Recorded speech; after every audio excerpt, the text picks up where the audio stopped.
성경은 구원의 책입니다.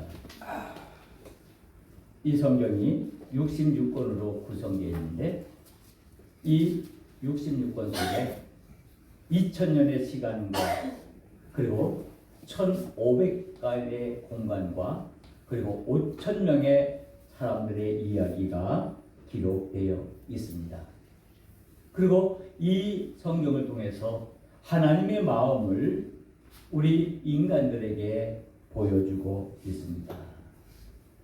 그래서 그 하나님의 마음, 즉 사랑에 의해서 우리 인간들을 구원하시는 하나님의 구원의 역사의 드라마가 기록되어 있습니다. 특별히 이 성경을 통해서 많은 믿음의 사람들, 즉 5,000명이나 되는 많은 인물들이 등장하는 그 속에서 믿음의 사람들이 하나님의 그 역사들을 이루어 나가는 그 놀라운 일들을 우리가 볼 수 있습니다. 우리 대자연교회가 지난 9월부터 통성경 학교를 시작했습니다. 그래서 수요일마다 우리 성도님들이 한 자리에 모여서 창세기에서부터 요한계시록까지 있는 말씀을 이제 읽어가면서 그리고 그 속을 통해서 하나님의 우리에게 주시는 하나님의 음성을 듣고 있습니다. 우리는 하나님의 음성을 듣는 방법이 여러 가지가 있습니다. 때로는 환상을 통해서 하나님의 음성을 듣기도 하고 우리가 기도를 통해서 하나님의 음성을 듣기도 하고 많은 사람들과의 관계 속에서 이루어지는 그 관계 속에서 하나님의 음성을 듣기도 하고 또 우리의 삶의 주변에서 일어나는 많은 사건과 일들을 통해서도 우리가 하나님의 음성을 듣기도 합니다. 그런데 그 중에 가장 분명하고 가장 명확한 방법 중에 하나가 하나님의 음성을 듣는 방법 중에 하나가 있는데 그것은 무엇이겠습니까? 그것은 말씀을 통해서 이 성경을 통해서 하나님의 음성을 듣는 것입니다. 그래서 우리는 이 성경을 말할 때 일획 한정도 틀리지 않는 하나님의 말씀이라고 우리는 믿고 있습니다. 특히 이 성경 속에는 5,000명에 되는 많은 믿음의 사람들이 있습니다. 그 사람들의 믿음의 형태가 다 다르고 그 모양이 삶의 모습이 다 다르지만은 그러나 그 사람들의 모습을 통해서 신앙이 무엇인지 믿음의 사람들이 어떻게 살아가야 하는지를 잘 보여주고 있습니다. 그런데 거기에 나와 있는 많은 믿음의 사람들의 삶은 결코 녹록한 삶이 아니었습니다. 우리가 살아가는 인생처럼 말입니다. 여러분들 살아가는 그 인생이 쉽습니까? 쉽지가 않죠. 정말 말할 수 없는 역경과 시련이 닥치기도 하고 그것으로 인해서 늘 우리 마음이 상해서 그것 때문에 눈물 흘리며 슬퍼할 때가 우리가 얼마나 많이 있습니까? 그러나 그런 속에서 우리는 하나님의 인도하심을 믿고 우리의 믿음들을 온전히 지켜나갑니다. 우리 믿음의 사람들은 이 성경에 나오는 많은 인물들 중에 특별히 자신의 모습과 비슷한 그런 믿음의 사람들을 좋아하는 경향이 있습니다. 그래서 그 사람의 그 신앙을 모델로 삼고 믿음의 생활을 해나갑니다. 저도 이 성경 가운데 많은 인물들 가운데 특별히 좋아하는 그런 인물이 있습니다. 그 중에 한 분이 창세기에 등장하는 야곱이라는 사람입니다. 그래서 오늘 이 시간 말씀을 통해서 이 야곱의 삶을 통해서 우리의 믿음의 삶을 한번 점검해 보고자 하는 것입니다. 이 야곱은 우리가 잘 아는 것처럼 이삭의 아들입니다. 특별히 통성경 공부를 하시는 우리 성도님들은 내가 이 창세기를 공부하면서 배운 그 내용과 어떻게 이 설교가 연결되어져 있는가를 한번 잘 살펴보십시오. 내가 공부할 때 듣는 설교하고 공부를 하지 않을 때 듣는 그 설교가 어떤 차이가 있는지, 어떤 모양이 다른지를 한번 살펴보는 것도 좋은 믿음의 경험이 될 것입니다. 이제 야곱의 이야기를 계속하겠습니다. 이 야곱 역시 정말 파란만장한 인생을 산 그런 사람입니다. 너무나 굴곡진 그런 삶을 살았습니다. 날 때부터 출생부터 아주 특이한 사람이었습니다. 우리가 잘 아는 것처럼 이제 성경에 보면은 이렇게 예언하고 있습니다. 두 국민이 내 태중에 있구나. 두 민족이 내 복중에서부터 나누어지다. 뱃속에서부터 그 쌍둥이가 있는데 서로 싸우고 있다는 말씀입니다. 그래서 이 동생인 이 야곱이 먼저 나오겠다고, 형이 먼저 나가니까 자신이 먼저 나가겠다고 형의 그 발굽기를 붙잡고 나왔다고 해서 그 동생 이름은 야곱이라는 이름을 가지게 되고, 그리고 먼저 나온 형은 몸이 털이 굵다고 해서 에서라는 이름을 가지고 있습니다. 그래서 결국 이삭을 통해서 누가 태어납니까? 쌍둥이 에서와 야곱이 태어납니다. 이 둘이 뱃속에서부터 싸웠습니다.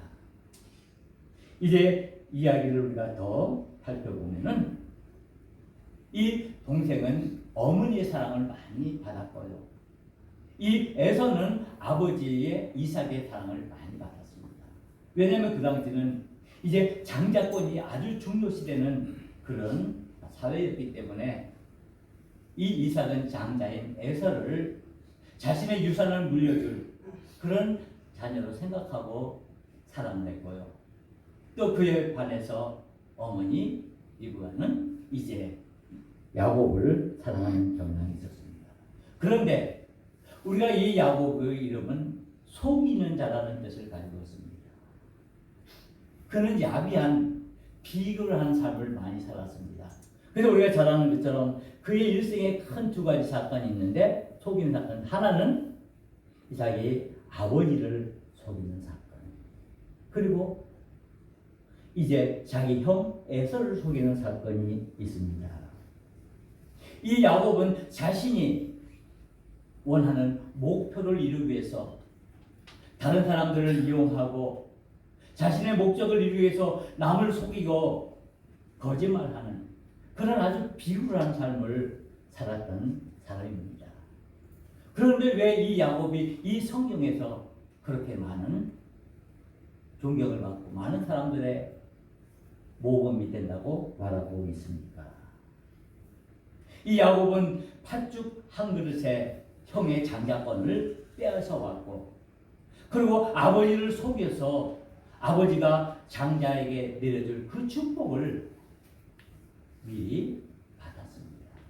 그래서 그것으로 인해서 형의 미움을 받아 그는 외삼촌 내 집으로 이제 도망가는 그런 비참한 삶을 살게 됩니다. 그런데 이 외삼촌 라반의 집에 가서도 결국에는 삼촌에게 속임을 당하고 삼촌과도 좋은 관계를 이루지 못하는 그런 정말 파란만장한 그런 삶을 살았던 그런 사람이었습니다. 그리고 그가 이렇게 긴 세월을 정말 어렵게 그런 고된 삶을 사는 가운데서도 이제 나중에 바로 앞에 갔을 때 그가 자신을 고백하기는, 내가 나그네 삶, 이 인생의 삶을 살았는데 험악한 세월을 살았다. 이 야곱이 바로 앞에 섰을 때가 130세였습니다. 그래서 바로가 너가 누구냐라고 묻을 때 나는 인생을 험악하게 산 그런 사람입니다. 그래서 결국에는 이 야곱은 애굽에서 147세에 죽고, 그리고 자신의 조상들이 묻혀있는 그 헤브론에 있는 막벨라굴에 묻히게 됩니다. 이렇게 야곱은 그의 삶이 정말 고난과 역경의 삶이었습니다. 자신의 목적을 이루기 위해서 다른 사람을 속이기도 하고 그것 때문에 내 자신이 소금을 받고 많은 어려움에 처한 그런 사람이었습니다. 인간적으로 보면 정말 너무나 비굴한 그런 사람입니다. 그런데 왜 많은 믿음의 사람들이 이 야곱을 바라보면서 그의 믿음을 본받아 들어갔어요? 그것은 단 하나. 이 야곱은 이 세상적인 이 육신적인 삶이 그의 삶이 중심이 아니라 하나님 중심의 삶을 살았기 때문입니다. 인간적인 면에서는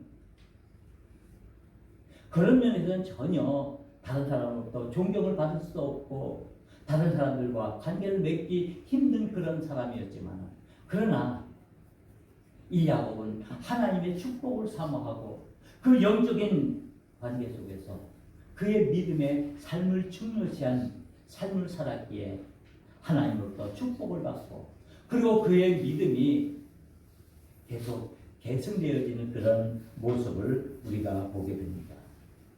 이 야곱은 또한 하나님의 꿈을 가지고 살아간 사람입니다. 결코 자신의 꿈을 이루기 위해서 다른 사람을 속이고 그렇게 비열한 짓을 한 것이 아니라 그 모든 삶을 통해서 하나님의 뜻을 이루기 위해서 이와 같은 삶을 살아갔던 것입니다. 저는 이 야곱의 모습을 보면서 저는 이런 생각을 가끔 해봅니다. 이 야곱의 모습이 오늘 우리 그리스도인들의 자화상의 모습이 될 수도 있다라는 생각을 해봅니다. 그런 의미에서 저는 성경에 많은 인물들이 있지만은 훌륭한 많은 인물들이 있지만은 그 중에서도 이 야곱을 좋아하고 이 야곱에 깊은 관심을 가지고 있습니다. 오늘날 우리의 그리스도인 삶이 어떻습니까? 우리가 예수를 믿는다고 하지만은 하나님의 백성으로 살아간다고 하지만은 우리 자신의 목적과 우리 자신의 꿈을 이루기 위해서 때로는 다른 사람을 속이고 거짓말하고 악에 빠져서 하나님을 떠난 그런 삶을 사는 그런 모습이 종종 우리의 삶 속에 나타나기 때문에 이런 모습이 야곱의 삶과 비슷하다는 의미에서 그런 것입니다. 그러나 우리는 어떤 그런 단적인 그런 면만 보는 것이 아니라 그 속에 숨어있는 이 야곱의 진정성, 야곱의 하나님을 향한 하나님의 꿈을 이루기 위한 그 진정성을 바라볼 수 있는 눈을 우리가 가져야 합니다. 그래야만이 우리는 이 야곱을 통해서 믿음의 본을 우리가 본받을 수가 있고 그것을 통해서 우리가 하나님의 뜻을 이루어 나갈 수가 있게 되는 것입니다. 이 야곱은 아버지를 속이고 그의 형을 속여서 결국에는 그의 삼촌 라반의 집으로 도망을 가게 됩니다. 결국에는 그는 도망자의 삶을 살게 되는 것입니다. 이 도망자의 삶이 얼마나 고달프고 험악한 그런 삶입니까? 그는 늘 마음에 불안과 두려움을 가지고 살아가게 됩니다. 하나님이 그를 왜 이렇게 이런 상황 속에 놓아두는 것일까요? 왜 이런 두려움 속에 놓아두는 것일까요? 이제 이 야곱은 그 부모의 집을 떠나 그 고향을 떠나서 이제 그 형의 그 복수가 두려워서 이제 도망을 갑니다. 도망을 가는 어느 날 밤이었습니다. 그 노숙에서 이제 잠자리를 합니다. 해가 저물었습니다. 이제 거기서 이제 하루를 유숙하기로 마음을 먹었습니다. 그는 가진 것 아무것도 없습니다. 지팡이 하나 들고 보따리 하나 들고 이제 외삼촌 집으로 도망을 가요.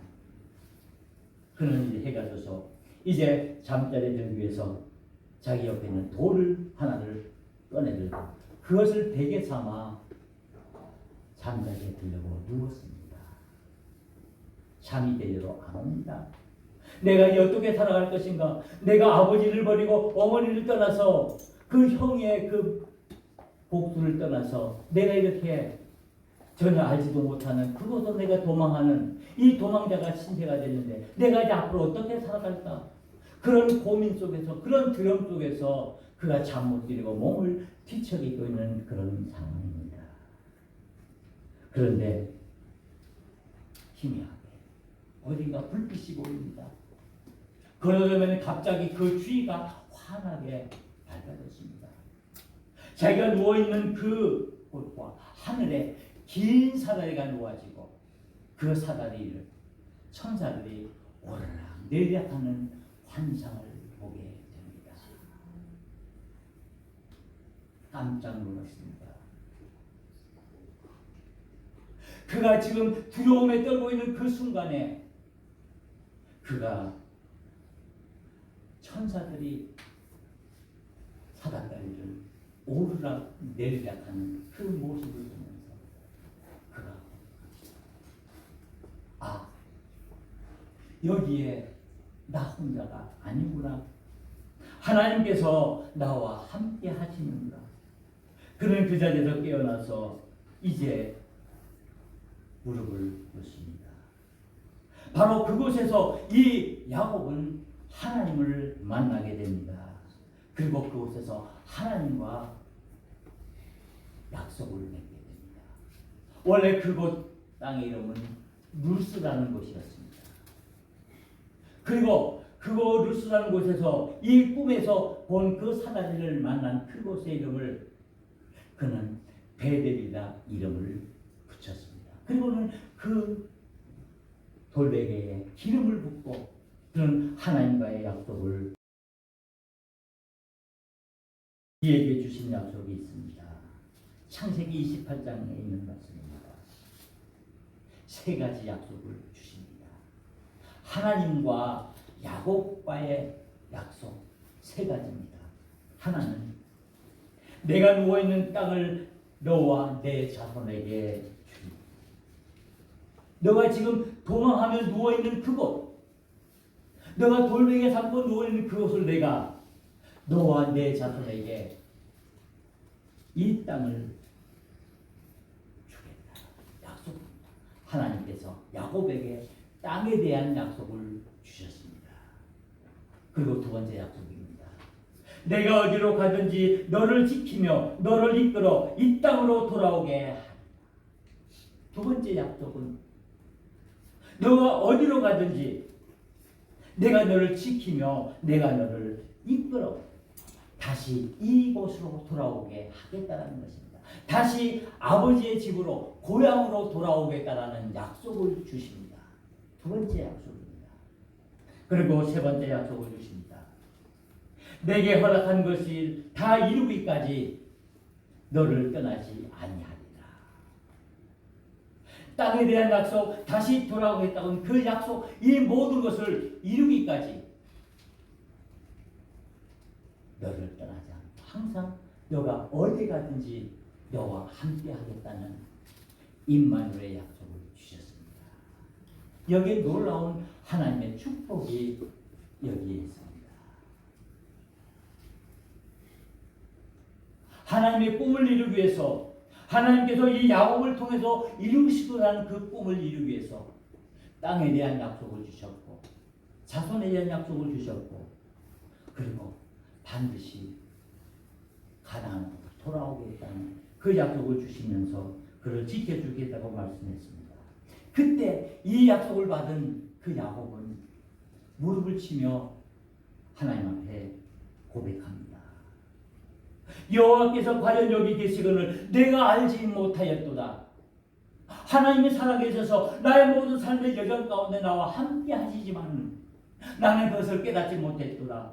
내가 그것을 하지 못했다. 그러나 내가 지금 이 순간 그 하나님께서 나와 함께 해주심을 내가 믿는다라고 고백하고 있습니다.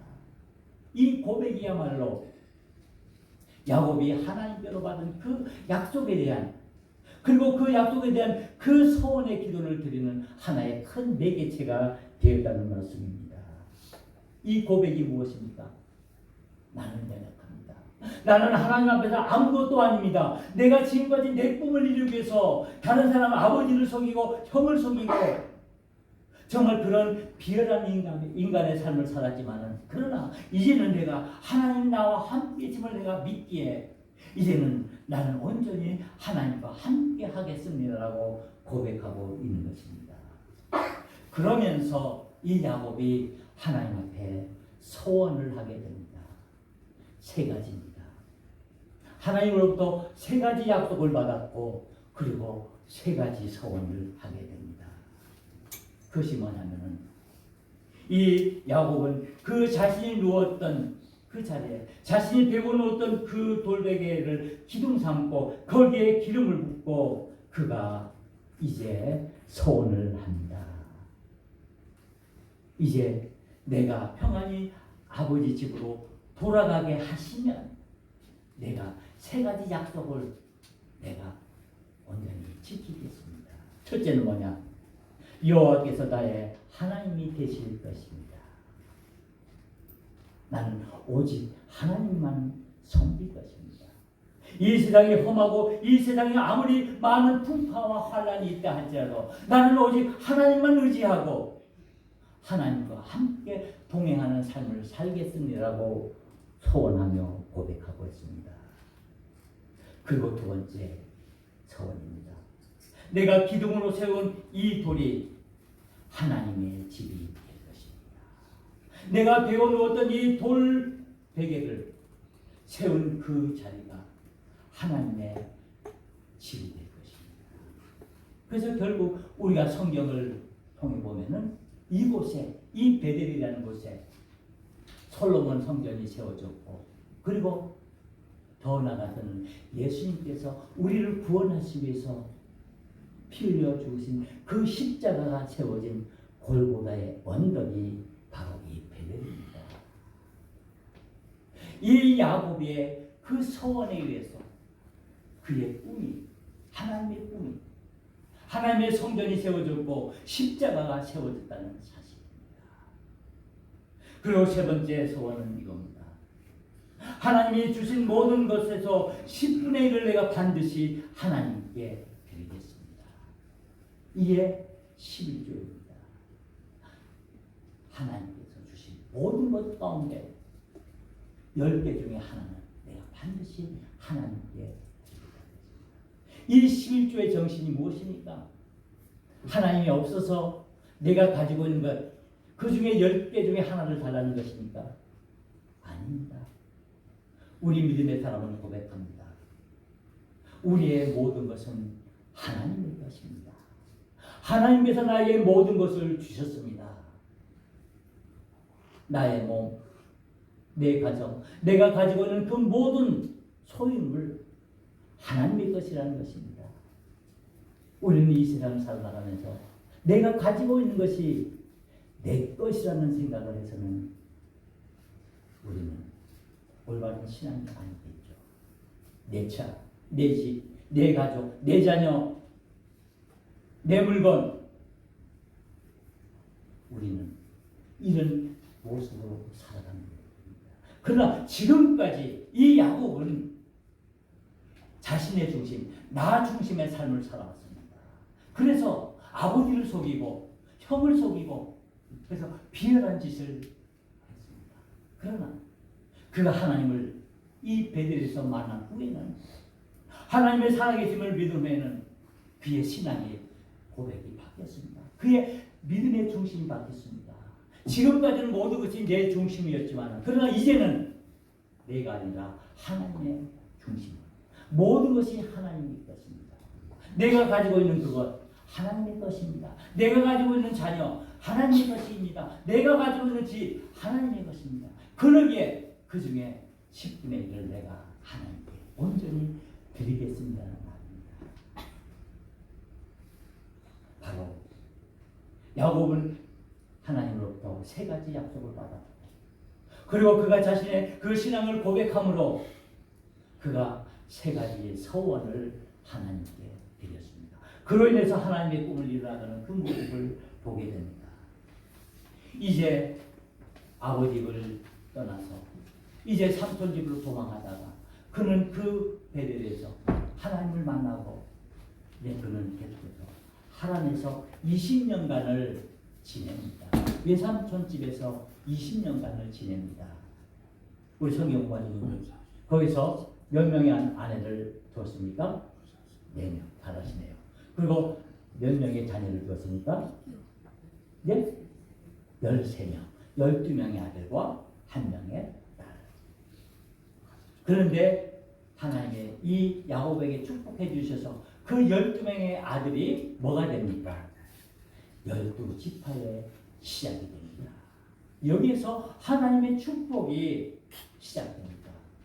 하나님께서 이스라엘 백성들에게 내린 그 축복이 이 야곱을 통해서 우리는 축복을 받는 것을 말씀을 통해 봅니다. 우리는 야곱을 통해서 말할 때 이 야곱은 속이는 자라고 말하지만은 우리는 이 야곱이 믿음의 특징이 어떤 사람입니까? 축복의 사람으로 말합니다. 우리 복음성 중에서 야곱의 축복이 있죠. 많은 믿음의 사람들이 아브라함의 축복이라는 찬양은 없잖아요. 그만큼 이 야곱은 하나님께서 축복을 받는 사람입니다. 왜? 그가 받은 그 하나님의 약속을 믿고 그가 하나님 앞에 서원을 드림으로 인해서 그가 하나님의 축복을 누리게 된 것입니다. 그래서 그는 이 삼손집에서 20년 동안 많은 고생을 하고 많은 어려움이 있었지만 거기서 13명의 자녀를 얻고 그리고 그의 재산에 들어서 성경에 의하면 거부가 되어서 고향으로 돌아간다고 말씀하고 있습니다. 이제 이 야곱은 하나님과의 그 약속대로 다시 자신의 고향 쪽으로 돌아갑니다. 그런데 마음에 두려움이 생깁니다. 하나님께서 나를 인도하시지만 그러나 내가 에서 형을 속이고 내가 에서 형의 그 장자권을 내가 빼앗고 내가 축복을 받아 도망 나왔는데 지금도 그 에서 형이 그 분노를 가지고 내를 만나면 죽이려 하면 나는 어떻게 할 것인가? 그래서 빼앗었어요. 집으로 돌아갈 때 다른 사람 먼저 보내고 자신은 뒤에서 눈치를 보면서 어떻게 하나 만약 형 에서가 공격해오면 자신은 도망가려고 그러는 거죠. 얼마나 비열한 인간입니까? 그런데 이 야곱이 어떻습니까? 그는 야곱 가까이서 하나님과 실행합니다. 하나님의 천사와 실행합니다. 즉 하나님 앞에 자신의 모든 것을 내고 온전히 기도하죠. 그래서 결국 천사와 밤새 씨름하고 그의 환도뼈가 부러지면서 거기서 하나님부터 축복을 받습니다. 이제는 너희 이름이 야곱이 아니라 이스라엘이다. 너는 이제 속이는 자에서 하나님과 겨루어 이긴 자 이스라엘로 너희 이름을 부르리라. 하나님의 놀라운 축복입니다. 그러게 이제는 이 야곱의 그 하나님의 은혜를 입고 그 축복을 입고 이제 앞으로 나아갑니다. 형제들이 하나님께서 에서의 마음을 녹여주셨습니다. 그래서 그 야곱은 그의 식구들이 숲곳이라는 곳에 정착해서 그곳에서 살아가게 됩니다. 그런데 어느 날 하나님께서 이 야곱을 부르십니다. 그래서 오늘 우리 함께 읽은 본문 창세기 35장 1절에서 15절에 있는 말씀입니다. 어떻게 시작됩니까? 일어나 베델로 올라가서 거기서 거주하며 바로 이때 야곱은 하나님의 음성에 응답합니다. 이제 우리가 일어나 베델로 올라가자. 하나님께서 야곱에게 이제 너는 그곳에서 이제 베델로 올라가서 그리고 그곳에서 제단을 쌓고 나에게 제사를 드려라. 나에게 예배를 드려라라고 말합니다. 그때 야곱은 그 하나님의 음성을 듣고 이제 베델로 올라갑니다. 친구들 데리고 올라갑니다.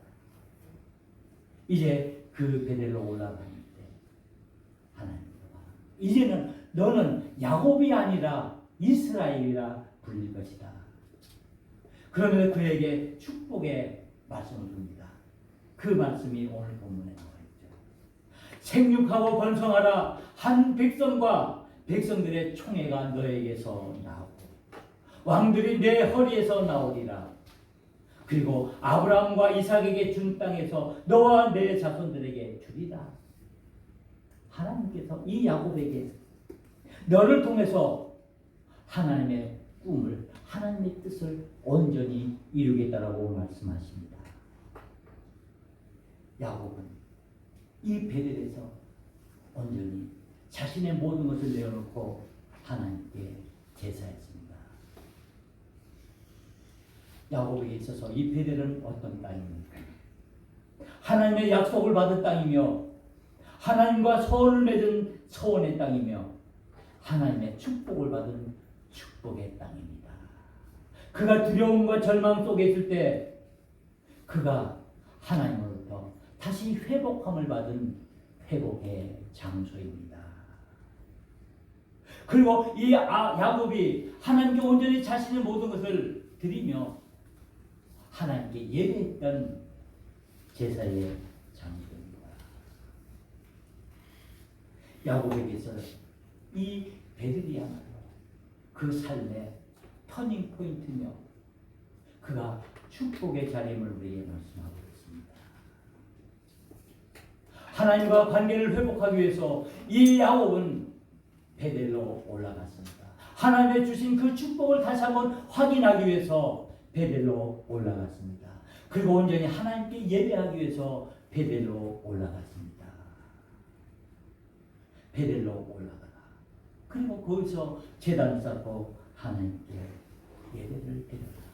이방선을 버리고 이방신을 버리고 그리고 너의 의복을 바뀌고 거룩하게 정결한 모습으로 올라가라고 말씀하고 있습니다.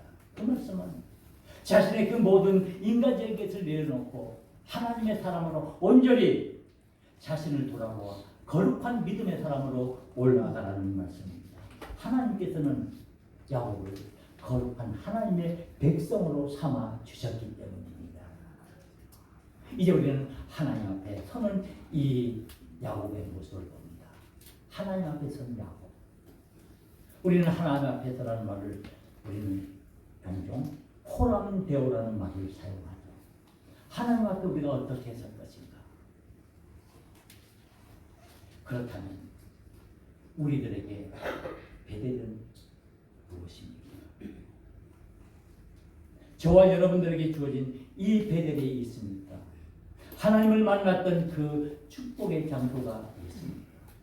우리 자신의 모든 삶을 맡기고 하나님의 주신 그 약속을 믿고 그리고 하나님 앞에 서원했던 그 베델의 장소가 있습니까? 그래서 오늘 이 시간 하나님의 말씀을 통해서 저와 여러분들에게 일어나 베델로 올라가라고 하셨습니다. 그렇다면 그 베델은 저와 여러분들에게 어떤 땅입니까? 어떤 곳입니까? 우리의 모습을 보라는 말씀입니다. 하나님 앞에 선 이 야곱의 모습처럼 이제 우리는 하나님 앞에 서야 됩니다. 하나님의 임재 앞에, 하나님의 존전 앞에 우리가 서야 합니다. 우리 인생을 우리는 나그네 길이라고 말합니다. 우리 오늘 장로님께서도 기도하셨듯이 우리의 삶은, 우리 인생은 어디서 왔다 어디로 갈지 알지 못하는 그런 나그네 길을 사는 사람들이 많습니다. 그러나 우리는 하나님 보내심을 받고 하나님의 인도함을 따라서 하나님 나라 본향으로 걸어가는 순례자입니다. 우리는 순례의 삶을 살고 있는 믿음의 사람입니다. 그러기에 이 순례자들에게 있어서 이 베델이야말로 너무나 소중하고 너무나 귀중한 곳입니다. 우리는 이 순례자의 길에서 우리 앞에 있는 이 베델의 땅의 의미를 기억해야 합니다.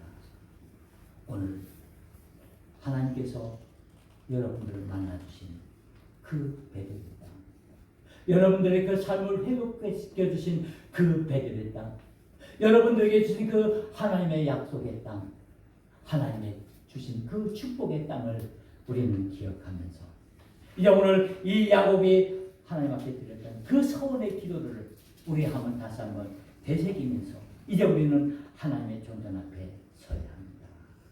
이제 우리의 믿음의 길은 베델로 올라가는 길입니다. 우리가 믿음을 가지고 믿음의 삶을 살아간다는 것은 우리의 그 베델에 향해서 우리의 믿음의 길을 향해서 걸어가자는 것입니다. 바로 이곳에서 우리는 하나님께 예배해야 하는 것입니다. 우리는 예배의 사람들입니다. 하나님께서 우리를 복음의 사람으로 불러주신 그 이유는 우리를 통해서 하나님께 진정한 온전한 예배를 드리기에 위함입니다. 이 우리는 예배를 통해서 온전히 하나님께 영광을 돌려야 합니다.